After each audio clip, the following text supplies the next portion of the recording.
Hey y'all, it's Megan. Welcome back to the channel. Glad y'all are here today. Come spend a little time with us today. We are preparing for this really cold weather that's coming. It'll already be here by the time you see this. I guess we can do a quick update on the greenhouse. Yeah, while we're walking down here. We hadn't shown anything in it, I guess, in a while. We're keeping the stuff alive, y'all, but I'm gonna tell you, this cold weather we've been having, it's a little bit of a struggle to keep it warm at night. And this is our little greenhouse, nothing fancy, but it serves a purpose. Yeah, I put up this plastic here to sort of help seal off around the door. If I don't tear it down trying to get in here. Yeah, you gotta be careful. That's why the plastic's in here for the chicken coop, because we just used the trimmings that I had off of this, because this door doesn't seal good, and I should really take the time to fix it a little bit better, but it ain't really that great of a concern to me, to be honest with you. But I put that plastic up there to sort of help for when we walk in and out of it, we're not losing all our heat out the door real fast, and then it also just helps seal it right around the door. It feels really good in here. That's where I'm gonna stay. Oh, it's hot in here right now. If we stay here long, I'm gonna have to come out of some clothes. But we've got an Eden Pure down here. Probably not the best heat source for a greenhouse, but it's got a thermostat on it. I keep it set at 58, and really that's 58 at ground level down here. So we've got our thermometer set up back there behind those citrus trees, and it says it's 100 and... I don't think it's that hot in I don't think it's that hot in here either. There's no way it's 100 and... We need to get another thermometer. Yeah, I don't There's think no way that thing's it's been right 110 since we degrees had in here right now. So what all we've got in here still, these are just a bunch of house plants. We've got, which one is this? This is the key lime tree, and I think this is a lemon tree. Yeah, this is the Meyer lemon tree. They've actually done really good in here over the winter. They've got little blooms on them. They've grown a lot. Yeah, they've put out quite a bit of new growth on them. But then all of this aloe, I actually had it sitting on the ground, and where the temperatures are getting as cold as it's getting, I decided to move it up to the upper level here so it would be a little bit warmer. But this stuff has grown like crazy. Look at the new plants just that one right there is put out. Oh yeah. That's new, that's new, that's new, that's new. The aloe's really, it's been loving it in here. Yeah, it has. These are our ferns we had hanging on the porch that we just thought we'd see if we could keep those alive till springtime. and they're doing pretty good. The burn back you see on them actually came from when they were still outside before we moved them in here. They've put out a bunch of new growth since they've been in here. See that new frond coming out? Mm-hmm. So everything's doing good. Even our onions are growing in here. I know. I need to get rid of them. Let's walk back up a hill now and take care of these chickens.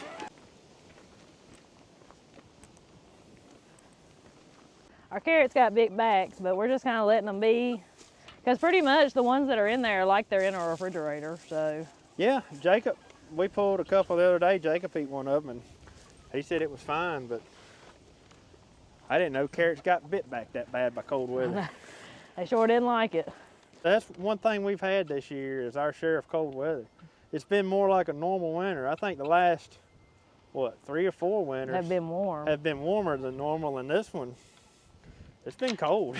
So what we're gonna do now, our chickens live in this little mobile chicken house. They're usually out in the pasture. So we built this chicken coop here, a month ago or yeah, so? Probably. And we just parked their little house in here, but we're gonna wrap their little house in plastic. Chickens can stand the cold. They don't need a heat lamp or anything in there. That's what they got all them feathers for. But it's the draft and the wind that can make them get too cold. So we want to make sure we're gonna block that off of them the best we can. We've had chickens survive a lot colder than what it's fixing to be. So when this is what they're made to do, they're nice and fluffy for a reason. Well, and during the day, they're gonna be outside in it anyways. Yeah. You know, they're out in it. You're not gonna keep them in this little coop right here during the day. They're gonna be out, roaming around. So it's just basically the nighttime just to keep them the wind off of them. Yep, that's right. So what we're going to do is just cut a piece of this plastic, and I'll put a piece over that square and a piece over that square. And then when they go in at night, the door covers that the door hole. will cover that hole. So we'll be good there. And generally our wind comes from this direction, but we'll put some on the other end just help insulate it. Yeah, just kind of help it out. I ain't gonna cut it yet. I'll get me a nail right here. We'll do like that. I'll leave that little strip there.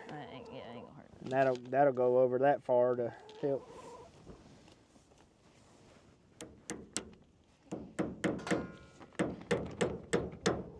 And this is what we've always done to our chicken house. Even when we had the big chicken house, we would always wrap the windows in plastic for the winter if they were calling for a real cold spell. And it's always worked just fine, ain't it? Oh yeah. Yeah, and I use these little roofing tacks. And it would probably work better if I had like a strip of wood, strip of wood, strip of wood, strip of wood, and then nail through that strip of wood to hold all this up. But these roofing tacks work too. They've worked for us for years now with no real big problems.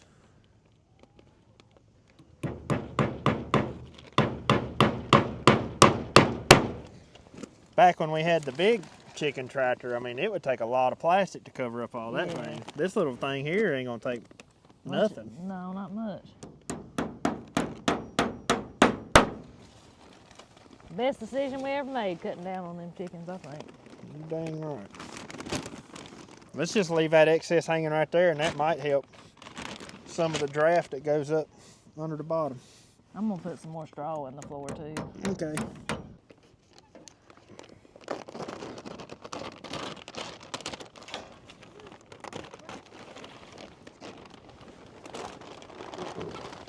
And it always seems to be a windy day when we decide to put plastic on something. I think that's when we think about it. There went Maggie's head.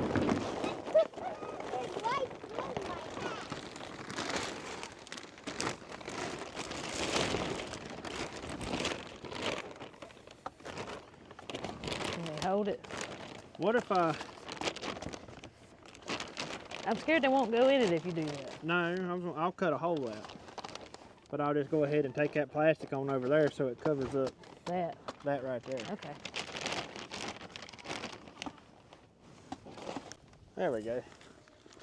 Yeah, I'll cut me a hole right there.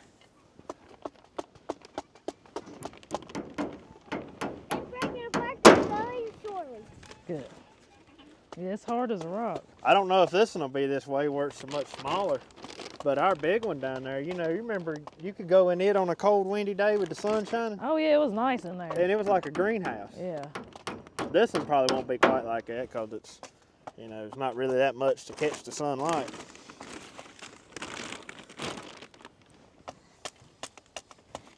You know what I should have done? What?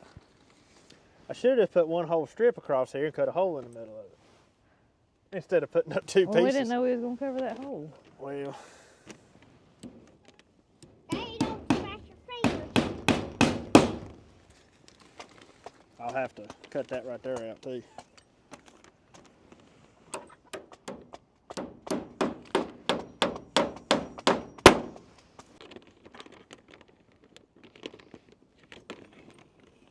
There you go, that'll work good.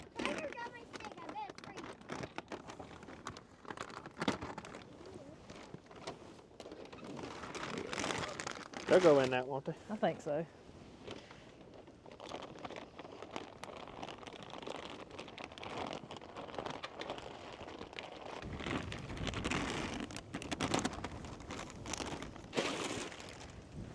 And so right here, when they're out in the pasture, this is where they lay their eggs at, but since they've been in the new coop, they've been laying them in this little white house back here. So I think we may just cover those up too, because I haven't had an egg in there in a hot minute, so. Yeah, they more or less sleep in this stuff now. Yeah. Hold it up out here on this end. Which end? Over here.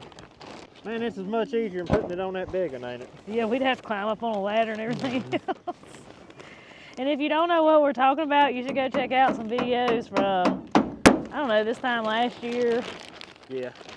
Yeah, because we didn't build this till, what, springtime? Spring, yeah.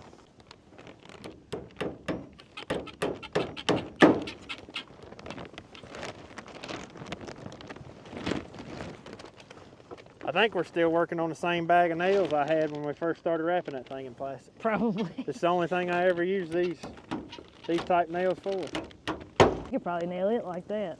That's what I'm gonna do.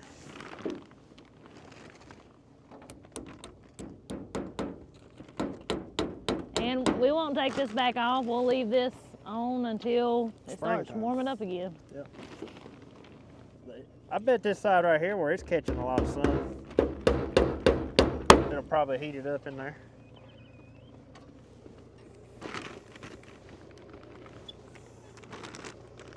And they're not gonna suffocate. The floor is made out of chicken wire, so. Is that right? Yeah, not only that, I mean, it's still air can get around the very top.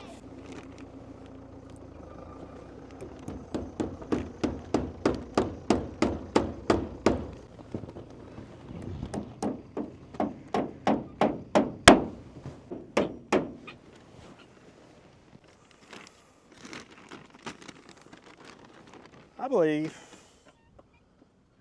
You think it'd hurt anything to leave out there? No. I think I will. And that way, any time the rain or anything comes down, that'll just shed it out instead of running down that plastic into the bottom there. And so for those of you that may be wondering that watched us build this new chicken coop, it has been working fabulous. We haven't put a top on it. Hadn't seen a need to. The guineas are doing their job as watchdogs. And the very first day I had a guinea get out, and the next day I had a chicken fly out, and it was like after both of them figured out, oh, this is not what we're supposed to do, and we got them back in, we haven't had any issue, have we? Not like none. with them flying out. I mean, they'll even hang out like on top of their little house here, but they don't offer to come out. So it's worked really good. So we added the first round of wood chips that y'all saw in the video. Then I had a couple of old bales of straw that I put down in here. And since then, I've put in 2 more tractor bucketfuls of wood chips. And at the moment, I mean, we're nice and clean and dry in here. You know, it's not muddy. Yeah. It don't stink. I don't think I'm gonna have to add any more wood chips for probably at least another couple of weeks, just from the looks of this. But anyways, it's working out really good. I'm really glad we decided to do this. And of course, once springtime gets here, grass starts growing, they'll come out of here and go back onto the pasture like we were doing. Right. All right, well, this chore's taken care of, but we need to go ahead and get another bale of hay put into the cows down there. And y'all, the sacrifice pasture fence that I built, it's working out good so far too. Yeah, cookie and hamburger, they've took weaning pretty well. Mom, I busted all the ice out. Good job, thank you. So I'm gonna zoom in down here and show y'all. That right there, that's our old chicken house. We used to have, what, 70? 70 or 75. Yeah. Way too chickens. many. Yeah, way too many. The egg market is not much around here because everybody and their brothers got chickens, so. Except for wintertime. That's the only time we could sell eggs, and that's when our chickens would always slack up laying eggs too. Just like everybody else. Just like everybody else's. Yeah. Look at Jacob down there, y'all. I don't think cold weather bothers kids. He's out riding around on that tractor. Most kids ride around on 4-wheelers, and he rides that tractor. Yep. And these cows down here that are in the sacrifice pasture, they've got plenty of extra hay to lay on. What we'll do, you can see they ain't quite finished that what's in there. Andy will pick up that ring. There'll be some extra dry hay for them to lay in. And that's how we make our compost. They're just chilling. I'll have to let this thing warm up a few minutes before we go to use it.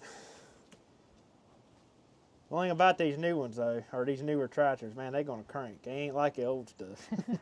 Look at that.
open that gate.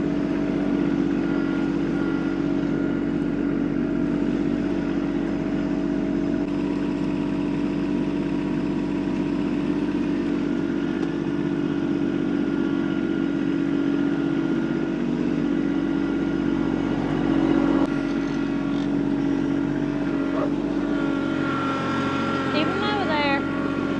Keep them over there. Good girl.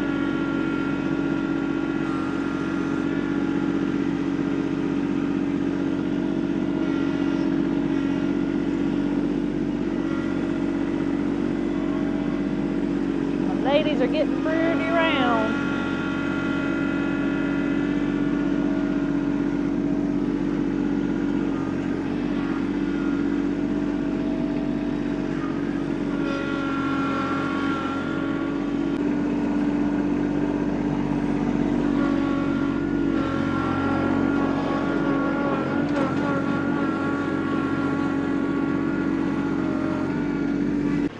So what I try to do is set the bale of hay in different locations every time, and that somewhat gives them a new mat to lay on. While it's still muddy underneath the hay, at least the top layer is a dry spot for them to lay, and they can get up on that hay. Well, you can look at them. They were all three just in there laying down. They're not wet and muddy. No. This right here was one last spot I had left that I hadn't had a bale setting yet. And then we've got somewhat of a muddy spot over there by the building where they go under it. Doing it like this works out pretty good for us. Mm-hmm. And we've still got a decent pile of compost right here that we haven't used yet. So we're able to make more than we use. And that's a good thing. Used to, I wouldn't put a hay ring around the hay in here for the last several years. This is the first year that we've actually put a hay ring. And the reason for that is, Belle is such a playful cow. If I didn't have a hay ring around it, she would push it through the fence. Yeah. Because she pushes that bale of hay all over the place, don't she? Yeah. Show them Tiger. So this is Tiger's job when we put the hay in. She keeps these two at bay and away from the gate, and she knows her job. That's what she's doing right now. She thinks she's still working. But she is so smart. She holds them in their place, don't she? She ain't chasing them. She ain't nothing. She just keeps them where they need to be. She's a good dog. I know that.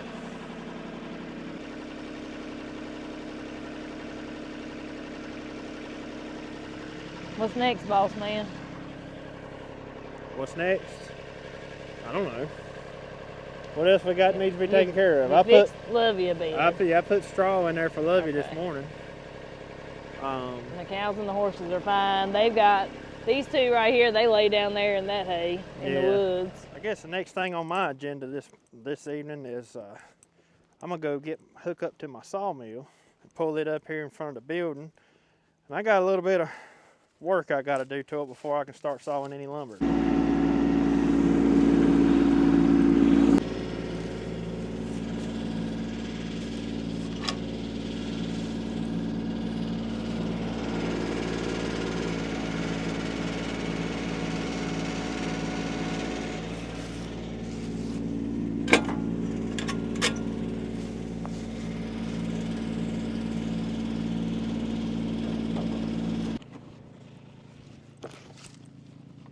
So for those of y'all that are new, that probably weren't here last year at this time, you hadn't really seen much of my sawmill since probably last winter. And that's because it don't really get used throughout the summer. I just don't have time to work this thing. And in turn, it gets neglected. Right here is how the way you see it right here is how it's been, well, since probably late spring last year, mid-spring last year. So it's almost been like this for a year, or at least 8 months, because of the fact that I don't use it throughout the summer. I've got some gas issues, and I have to deal with this every year. And once I get it up here to the building, I'll tell y'all about what I was going on with it.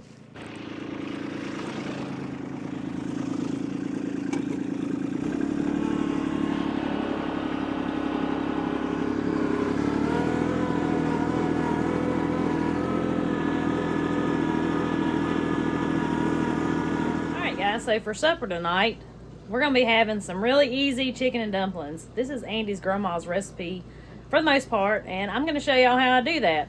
First things first, you're gonna wanna start off with about a quart of chicken broth, something like that. And I don't currently have any canned, so what I did, I deboned my chicken that y'all actually seen me cook the other night. Went ahead and got the rest of that chicken off the bone, and I just stuck the carcass right in some water with some seasoning. I'm gonna let that simmer about an hour, get me some decent chicken broth to use in my chicken and dumplings. So this is my LT15 Woodmizer sawmill. It's got a 25 horsepower Kohler engine on it. And my problem is, right behind this, there is you can see the bottom part of it right there, that golden looking piece. That is a fuel shutoff solenoid. Okay, so somebody's probably gonna eat me up about this, but I run regular 87 gas in all of my small engines because most of the time, all of my small engines get run enough that doesn't really cause a problem for me. I hardly ever buy any non-ethanol gas, except for my John Deere B. That's the only thing I put non-ethanol gas in around here, and I've absolutely had no problems with any of it. But that being said, I run most of my small engines all the time, so it doesn't have time to set. Well, the sawmill is an exception to that rule. And like I said, there's a little plunger right in here that's a fuel shutoff solenoid, and it gets gummed up from the ethanol in the gas, and I have to pull that plunger out, clean it. That allows fuel to go to it. Once it's clean, it works, and usually that's the only thing I ever have to do to it. I don't ever have a problem with anything else with it setting. Now, I always have the intention of every year putting some fuel stabilizer in it, or maybe running the last tank through it to be non-ethanol gas or something like that. But the thing is I think I'm going to run the saw again, and then I get busy, and I just simply run out of time and never really get back around to it. So today, I'm going to go ahead and get this fixed and hopefully be able to start running the sawmill again, because I've got several sawing projects that I need to get on here in the next few months. But the worst part for me is it doesn't take long for this thing to gum up. So the solenoid is right there.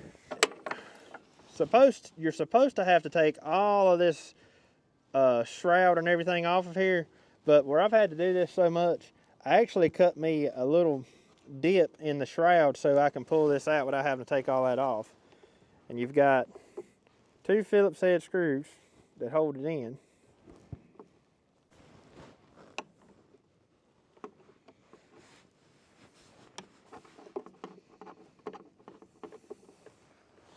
I can already smell the dead gas. There ain't nothing that smells worse than old gas.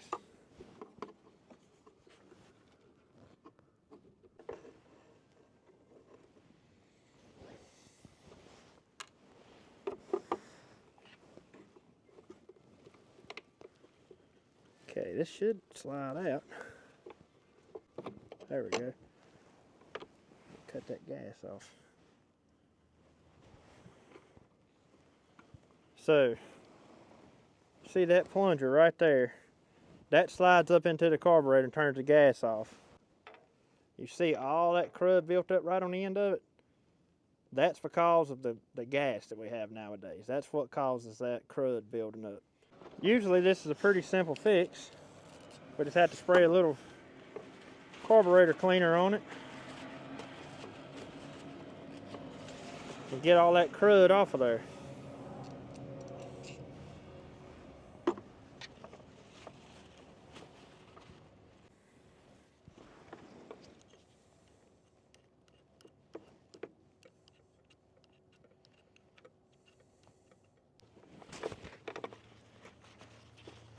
So I hope this is the only problem with this sawmill. This is typically the problem I have every year. You'd think by now I'd have done learnt not to let this happen again.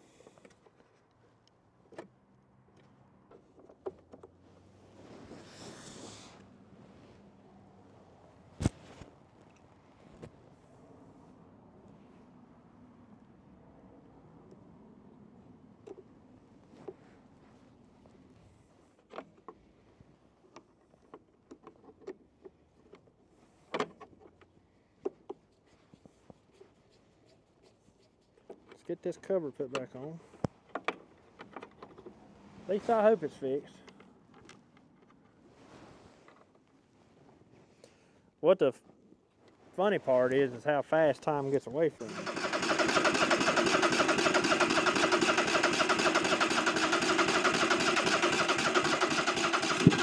Uh-oh, maybe she's a-coming.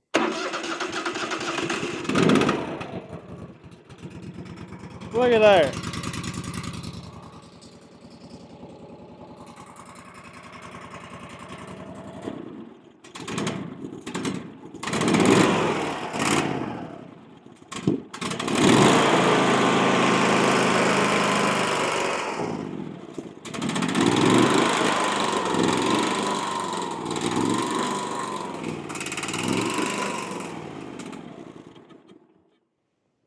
Well, it wants to run. This handle I'm pulling, I mean, this cable I'm pulling on is like the throttle cable. There's no actual throttle on this engine. When you put the saw in gear, it throttles up the cable. So if you want to throttle the engine up, you have to actually pull on that cable.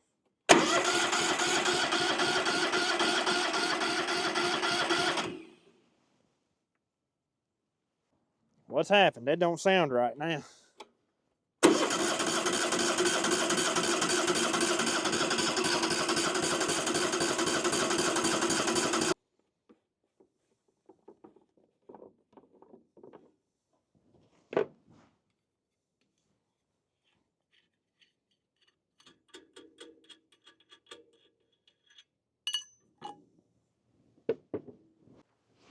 Just to see if this makes a difference, I'm gonna pour a little bit of gas right down the throat of the carburetor there.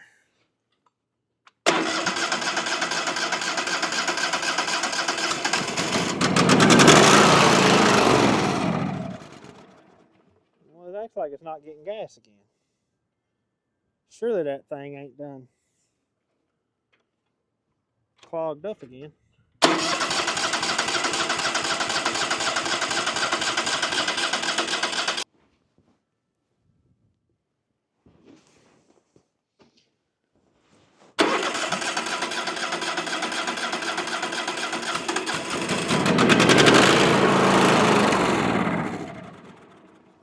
Love dog.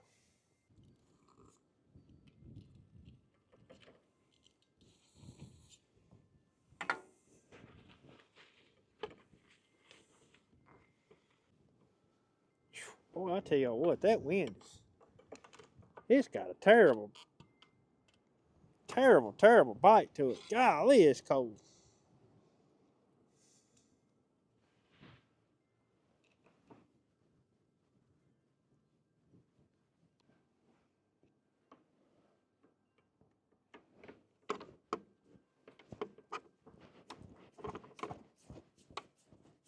Before I even put this cover on, we're gonna try it.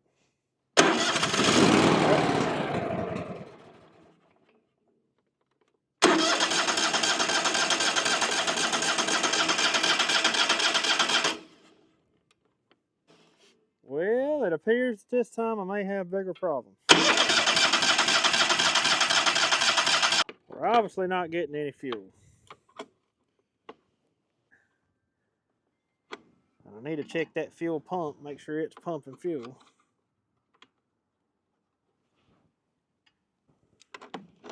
Once again, this is what I mean by I feel like my sawmill gets neglected, because the thing hardly gets run enough to keep it running, as you can see. So my chicken broth looks pretty good for just throwing it together like I did, but it's got a pretty good golden color. Still beats that watered down stuff from the store. Now I'm just gonna fish my chicken carcass out of here.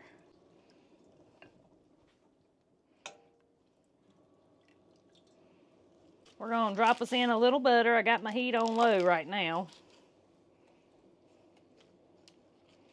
A couple little pieces of butter there. If you saw the video a few weeks ago of how I make my chicken stew, it's pretty much the same process, except for my dumplings, my chicken and dumplings, I don't make them quite as thick as I like to make my chicken stew. I'm also gonna go ahead and add in some milk, a couple of cups. Should do it.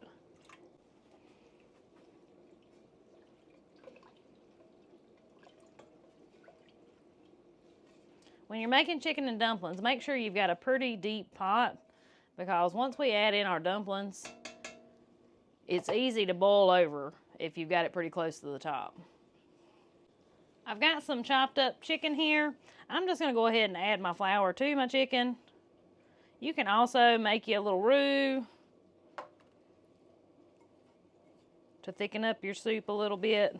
We're just going to do it like this and let it stick to the chicken. Just ever how the mood strikes me at the time. Now, instead of shredded, I actually like to do my chicken chopped when I make either chicken stew or chicken and dumplings like this. I like the texture better if the chicken is just chopped. So we're going to add that to our soup.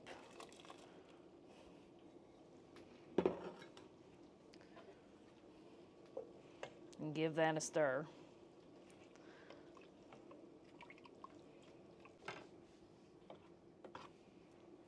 I'm going to put a little more salt. I already put some salt in my broth and some black pepper. I really like black pepper in chicken stew and chicken and dumplings, so I put quite a bit. That's just to your taste, ever how you want to do it. We're going to want that to come on up to a boil, and while we're waiting on it to boil, we're going to make our dumplings.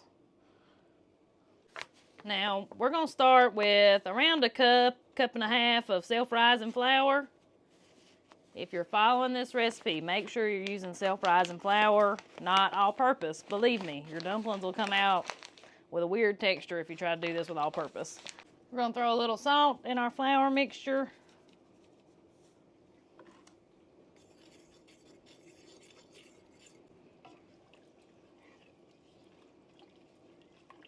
Give that a stir every once in a while, just because we do got that flour in there. Make sure ain't nothing wanting to stick to the bottom.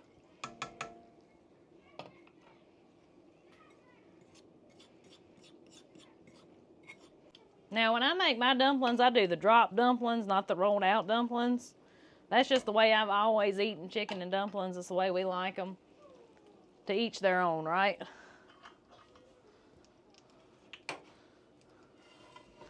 I'm going to pour in roughly a tablespoon of melted butter. You can do cold butter too. Melted butter just is a little easier.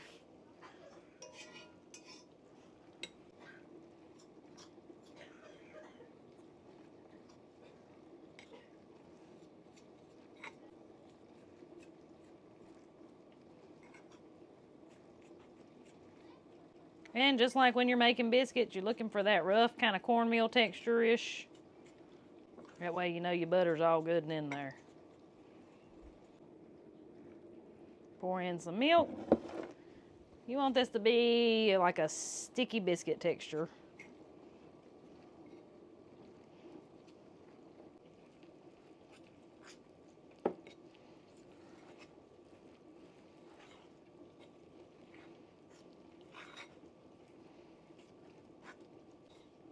And that looks pretty good. See how that's kind of sticky like that?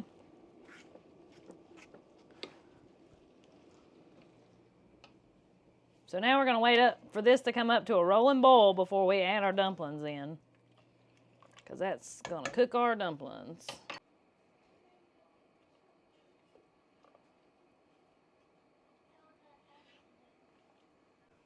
All right, we're starting to boil a little bit, so we'll go ahead and start dropping our dumplings in.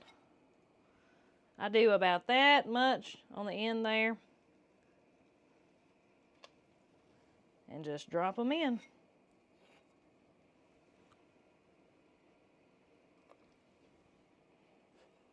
Try to kind of make me a circle around here. And try not to drop them on top of each other.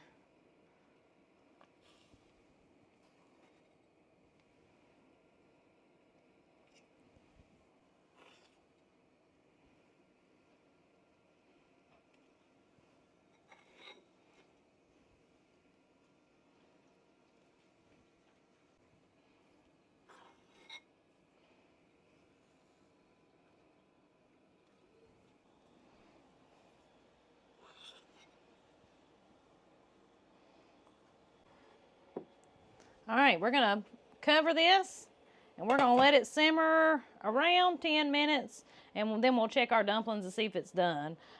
I have my heat on around medium-high, so I've cut it down a little bit now and just gonna let it simmer because I don't want my milk to scorch either. So, you know, it's kind of a fine line there, but don't let it intimidate you. You can totally do this. It's a very easy, pretty quick meal to make. Tell you one thing. This year, after I get it running, there will definitely be some fuel treatment going in the gas tank.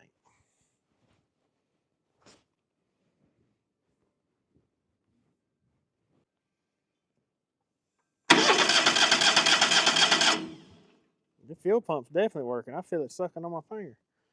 All right, maybe we're out of gas. I see gas in the tank, but maybe it's not got enough in it to pick up to pick it up. So I poured more gas in it.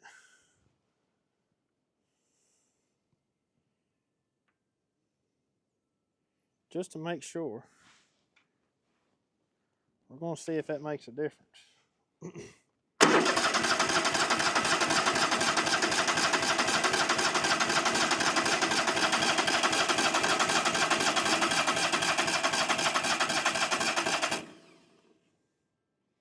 Don't seem like it, does it? We're definitely not getting gas for some reason. Man, I hate that.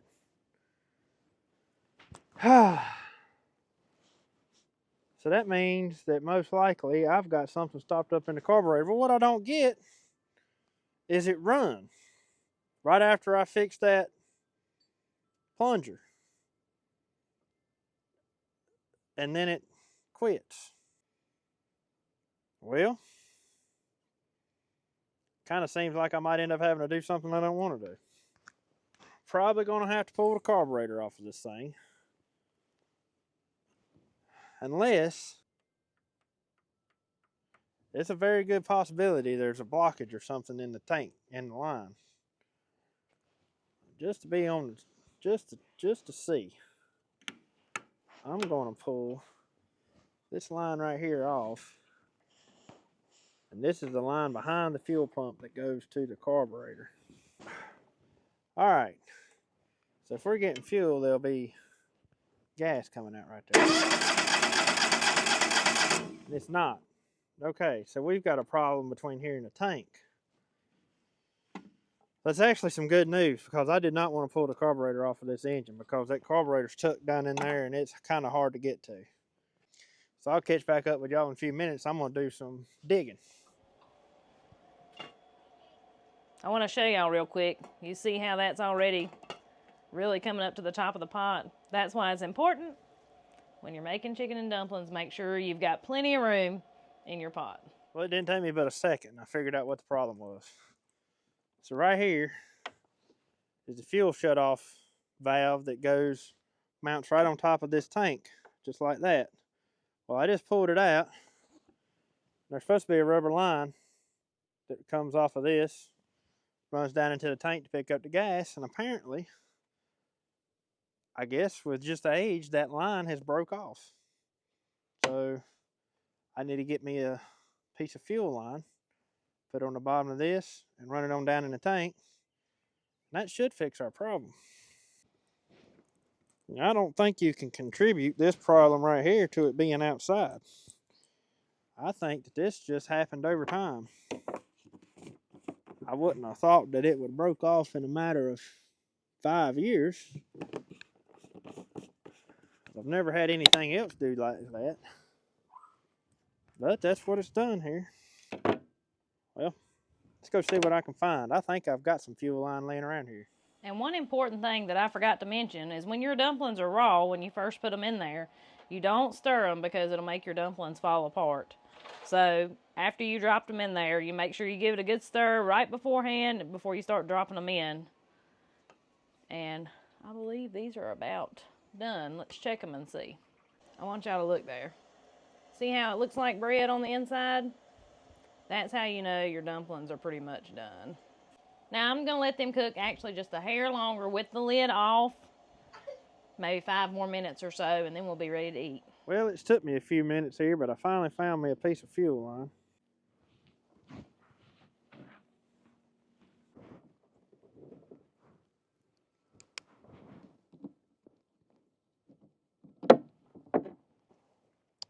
All right. Let's see what's going to happen.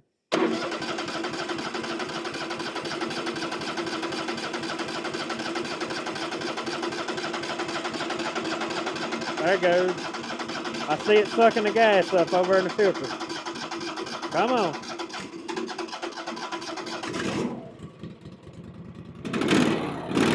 Ha ha ha!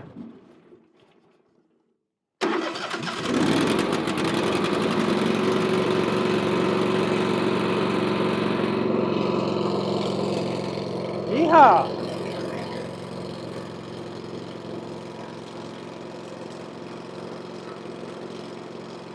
This engine right here has always been extremely cold-natured. It takes several minutes of it running to actually warm up to where it'll perform like it's supposed to. But most Kohlers that I've ever dealt with are like that. But anyways, hopefully the sawmill is back in business now and I can get on to some sawing projects because I've got plenty of them. It makes me so happy that I didn't got to take that carburetor off. I'm telling you, I was getting worried about that. I'm honestly pretty excited that it was only that pickup tube in the gas tank. Thank goodness.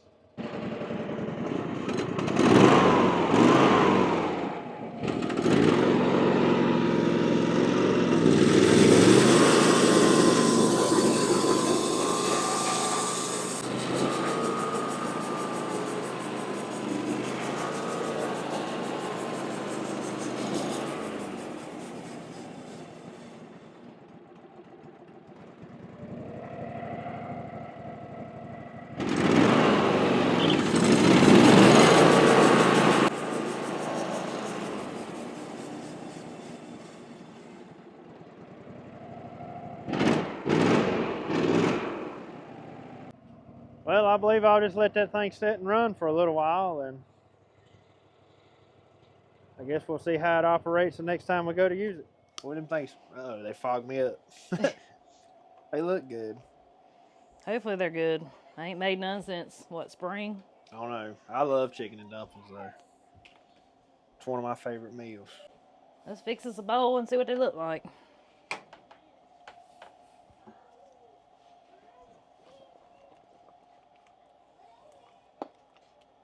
I think it's the perfect meal for a cold night. Yeah, and it's a cold night. A windy, cold night. It don't look too shabby. No, they look good. Give y'all a little close-up. Well, y'all, I guess we're gonna call it a night and sit down and eat us a bite of supper. And I hope y'all enjoyed today's video. Hope you might have learned a little something. And y'all stay warm out there until we see y'all on the next one. Y'all have a good one. Have a good one.